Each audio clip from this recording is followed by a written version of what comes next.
اهم حاجه في اجراءات تسجيل او اهم عنصر في اجراءات تسجيل العلامات التجاريه هو مرحله فحص العلامه التجاريه قبل ايداع طلب التسجيل الخاص.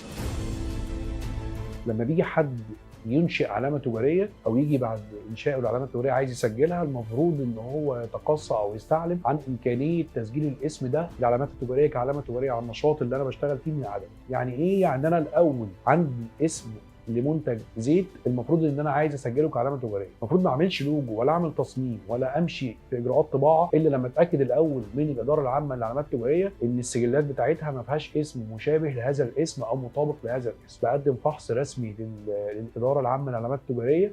الفحص الرسمي ده بيأكد لي ان العلامه دي متاحه للتسجيل من عدمه. لما استلم شهاده فحص رسمي تؤكد ان الاسم متاح للتسجيل، اقدر من خلال هذه الشهاده ان انا امشي في اجراءات تسجيل العلامه التجاريه. لو الشهاده طلعت بوجود تعارض، ساعتها بننصح بتغيير الاسم او تعديله على حسب التعارض اللي طالع في شهاده الفحص.